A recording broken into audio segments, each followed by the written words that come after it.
En las últimas décadas, Oriente Medio ha sido un polvorín. Las incontables guerras entre Israel y sus vecinos son solo la punta del iceberg, pero entre medias hemos tenido un montón de conflictos más. Los conflictos del Líbano, los intentos de la Unión Soviética y Estados Unidos por intentar tener Afganistán bajo control, las dos guerras del Golfo, la invasión de Irak de 2003 y sus posteriores conflictos civiles, la guerra de Siria, la de Yemen, el conflicto contra el Estado Islámico, los combates entre turcos y kurdos, y me podría tirar así hasta mañana. Pero, ¿por qué ha ocurrido todo esto? ¿Cuál es el motivo por el cual siempre hay lío en Oriente Medio? ¿Es posible solucionar este problema? Pues venga, pónganse cómodos, que enseguida lo vamos a ver. Pero antes de empezar, ¿te gustaría tener acceso a más de 300.000 audiolibros, libros electrónicos y revistas? ¿Te gustaría poder hacer deporte o limpiar tu casa mientras aprendes o te diviertes escuchando alguna novela? Pues si es así, tienes que probar Nextory, a quien también tengo que agradecer el haber patrocinado este vídeo. Nextory es un servicio de suscripción de libros electrónicos, audiolibros y revistas en el que a cambio de una suscripción mensual obtienes acceso a un catálogo alucinante. Si eres fan de Memorias de Pez, Nextory te va a encantar ya que tienes un montón de libros de historia y geopolítica.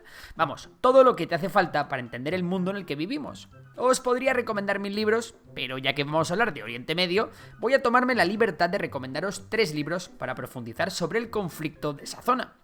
El primero que os recomiendo es En todos los frentes, que narra las maravillosas historias de Clarissa Ward, la reportera estrella de la CNN, que ha estado en un montón de conflictos de Oriente Medio, como en la guerra de Siria, en Egipto o en Afganistán.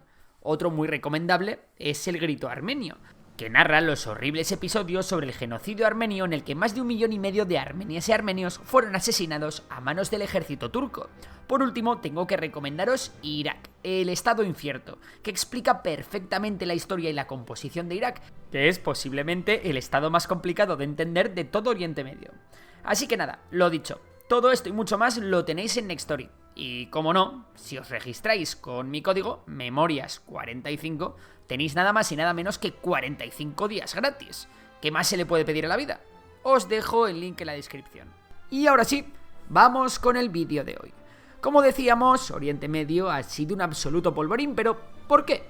Bueno, para encontrar la respuesta a esto nos tenemos que ir bastante atrás en el tiempo, concretamente hasta el siglo XIX, momento en el que todavía andaba por ahí el todopoderoso Imperio Otomano, un imperio enorme que albergaba una cantidad de pueblos ingente, cada uno con su lengua, sus costumbres e incluso con su religión. Sin embargo, para entonces el Imperio Otomano no era el gran imperio que había sido en el siglo XVI y su declive parecía imparable. Fue entonces cuando aparecieron por ahí las grandes potencias de la época que basaban su gran poder en la industrialización y que se habían montado unos imperios de flipar por todo el mundo.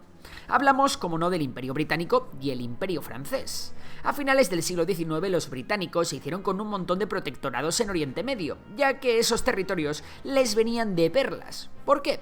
Porque eran lugares perfectos para asegurar las rutas comerciales entre los territorios británicos de la India y Europa. De esta manera los británicos se hicieron con Emiratos Árabes Unidos, Bahrein, una parte de Yemen, Omán, Kuwait e incluso Egipto. Y es que recordemos que por aquel entonces se acababa de inaugurar el Canal de Suez, que conectaba el Mar Rojo con el Mar Mediterráneo. Los problemas surgieron cuando estalló la Primera Guerra Mundial y el Imperio Otomano se alió con Alemania y el Imperio Austrohúngaro. Esto provocó que Reino Unido y Francia se convirtiesen en enemigos de los otomanos. La Primera Guerra Mundial ya sabéis cómo acabó, con la victoria de Reino Unido, Francia y sus aliados, y con la derrota alemana y sobre todo del Imperio Otomano, que es lo que nos importa en esta historia. El caso es que el Imperio Otomano se desintegró, y los otomanos se quedaron solo con Turquía. Vale, ¿y el resto del territorio que controlaba el Imperio Otomano? Bien, lo que pasó fue que los británicos y los franceses se reunieron y firmaron un acuerdo llamado el Acuerdo de Sykes-Picot, en el cual se dividía el territorio de Oriente Medio.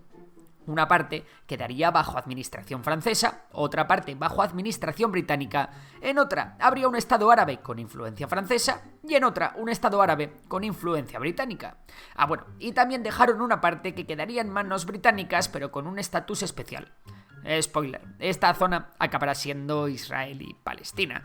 El problema de este acuerdo de Sykes-Picot no es que se repartiera en Oriente Medio como si fuera una tarta, que eso también da que hablar. El verdadero problema fueron las fronteras que dibujaron. Y es que, amigos y amigas de Memorias de Pez, Oriente Medio es la cuna de las primeras grandes civilizaciones de la historia. Y por allí han pasado un montón de pueblos con grandes diferencias étnicas, sociales, culturales e incluso religiosas. Sin embargo, las fronteras que se dibujaron no tuvieron en cuenta todas estas variables, sino que simplemente se hicieron unas zonas que más o menos coincidían con las antiguas regiones administrativas del Imperio Otomano. El acuerdo de Sykes-Picot se complementó con el Tratado de Sèvres, que entre otros cambios territoriales preveía la creación de Armenia y de un estado para el pueblo kurdo. Sin embargo, a los turcos, descendientes del antiguo Imperio Otomano, aquello les pareció demasiado, y se rebelaron contra este nuevo orden yendo a la guerra.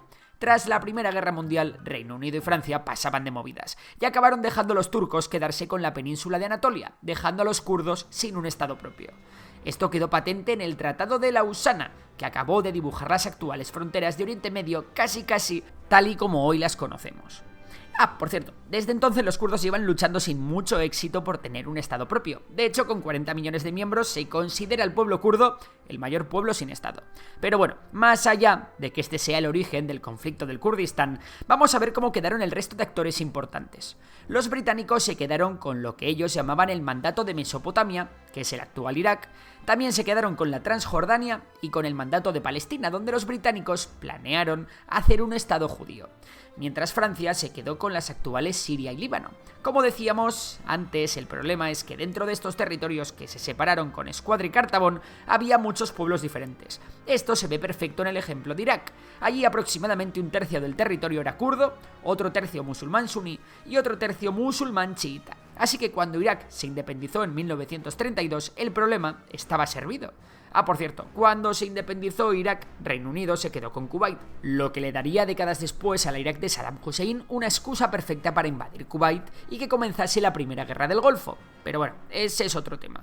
Por su parte, Francia también hizo algunos cambios. El mandato francés de Siria lo dividió en dos, separando al Líbano, que por entonces tenía una mayoría cristiana, del resto de Siria.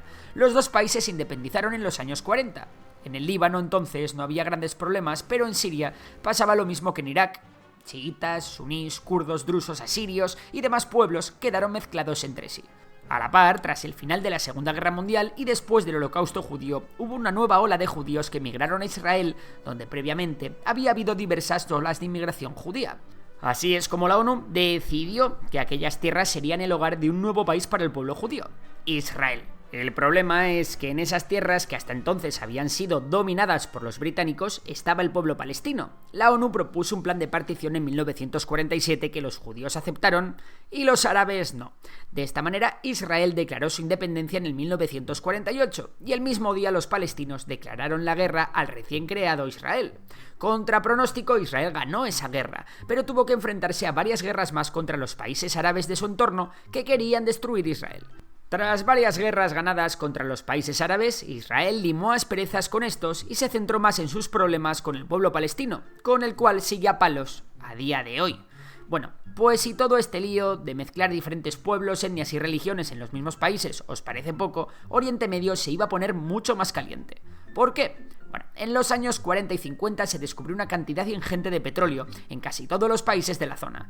De esta forma, Arabia Saudí, Irak, Kuwait o Siria descubrieron que tenían enormes reservas de petróleo en sus tierras. Además, la zona comenzó a estar muchísimo más transitada, ya que, con el paso del tiempo, el comercio entre Asia y Europa comenzó a aumentar, especialmente a raíz del auge de China.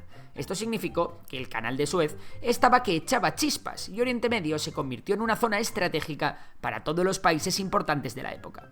Al calor del petróleo surgió una nueva ideología que sacudirá los cimientos de Oriente Medio. Hablamos del panarabismo, una ideología que se fundamentaba en tres ideas fundamentales. 1. La unificación del mundo árabe en un único estado. 2. La nacionalización de las empresas extranjeras. Y 3. El desarrollo de servicios públicos, la sanidad y la educación principalmente, de calidad y al alcance de todo el pueblo. Vamos, que el panarabismo es una especie de nacionalismo árabe socialista que consiguió el poder con Nasser en Egipto, con la dinastía Al-Assad en Siria y con Saddam en Irak. Al final, el panarabismo desembocó en una serie de dictaduras encabezadas por auténticos tiranos que oprimían a las minorías étnicas y religiosas religiosas, porque recordemos que las fronteras trazadas por las potencias coloniales se habían hecho sin atender a este tipo de criterios. A todo este cóctel había que sumarle a Estados Unidos defendiendo a Israel e Irán, y a la Unión Soviética defendiendo a los países árabes panarabistas. Sin embargo, varias cosas iban a suceder. La superioridad de Israel sobre Palestina hizo que muchos palestinos huyeran a Líbano, donde pronto la población musulmana superó a la cristiana y donde pronto estalló una guerra civil por el poder. Además, en 1979 el Shah de Irán fue depuesto en la revolución iraní, donde se instauró el régimen de los ayatolás. Vamos, que Irán pasó de ser una monarquía secular pro Estados Unidos a ser una dictadura teocrática próxima a la Unión Soviética. La revolución iraní lo cambió todo, ya que era la primera potencia regional que tenía un verdadero gobierno islamista. La Irán de los ayatolás pertenece a la rama chiita del Islam y pronto ganó influencia en las importantes comunidades chiitas del Líbano, Siria, Yemen e incluso Irak. De pronto las potencias suníes reaccionaron y decidieron contrarrestar la influencia iraní. Desde entonces Oriente Medio quedará dividido en tres bloques geopolíticos de primer orden: los países chiitas liderados por Irán, los países sunís liderados por Arabia Saudí e Israel. El primer país suní en reaccionar fue la Irak de Saddam, y ambos países, Irak e Irán, libraron una guerra que duró 8 años y que se cobró 500.000 de muertos para que finalmente la contienda acabara en empate. Luego, a Saddam se le fue la pinza invadiendo Kuwait y su ejército sería derrotado 2 veces en las 2 guerras del Golfo. Y acordaros que la segunda fue provocada por una supuesta tenencia de armas de destrucción masiva por parte de Saddam, aunque finalmente se demostró que esto no era así. Irak quedó con un gobierno muy débil al que ni Estados Unidos supo dotarle de la fortaleza necesaria, y la violencia entre chiitas y sunís fue enorme en el país. Bueno, finalmente, esta especie de guerra fría entre chiitas y suníes condujo a Oriente Medio a la primavera árabe, en la cual los ciudadanos se levantaron contra los tiranos que les gobernaban. En Túnez la cosa salió medio bien y los ciudadanos derrocaron pacíficamente al gobierno. En Egipto los hermanos musulmanes tomaron el poder, pero el gobierno de Morsi sufrió un golpe de estado por parte de un militar, el actual presidente al-Sisi. Sin embargo, lo más gordo sucedió en Siria, donde estalló una guerra civil entre los partidarios del dictador al-Assad, apoyados por Rusia e Irán, y los rebeldes suníes, apoyados tímidamente por Occidente y mucho por Arabia Saudí y Emiratos Árabes Unidos. Sin embargo, al-Assad sacó a yihadistas de las cárceles para contaminar al bando rebelde, y le funcionó. Fue entonces cuando los rebeldes empezaron a radicalizar y de ahí surgió el Estado Islámico, que se hizo con una gran parte de Siria e incluso aprovechó la inestabilidad de Irak para avanzar también por ahí. Para acabar con estos hicieron falta años de lucha, en los que hasta los kurdos tuvieron que arrimar el hombro. Desde entonces las dinámicas de Oriente Medio continúan siendo las mismas. El bloque suní, el bloque chiita e Israel continúan dándose de palos entre sí. Los turcos siguen tratando de aplastar a los kurdos y estos siguen haciendo lo que sea por tener su estado propio, mientras tanto Rusia como Estados Unidos han perdido influencia en la región, pero aún así aún tienen mucho que decir. Resumiendo el vídeo, vamos a acabar con el resumen de las causas por las que siempre hay guerras en Oriente Medio. 1. Las fronteras creadas en la región con Escuadra y Cartabón juntaron a distintos pueblos, etnias y religiones sin ningún control, y allí no se ha sabido convivir. 2. El petróleo y el aumento de comercio internacional llamaron la atención de Estados Unidos y de la Unión Soviética. 3. La creación de los bloques chiita, suní e israelí han perpetuado el conflicto. Y 4. Las distintas dictaduras corruptas han evitado el desarrollo de muchos países, haciéndoles más propensos a los golpes y las revoluciones, mismas dictaduras que no han dudado en reprimir a las minorías de sus países. Y ahora es turno para ti. ¿Crees que algún día reinará la paz en Oriente Medio? Nos vemos en los comentarios y recuerda que registrándote con el link que os dejo en la descripción tenéis 45 días gratis en Nextory. ¡Aprovechad! Por lo demás nada, si os ha gustado el vídeo ya sabéis que podéis darle a like, suscribiros y seguir a mis otros canales, Memorias de Dolly y Memorias de Tiburón. Así que nada, un saludo y hasta la próxima.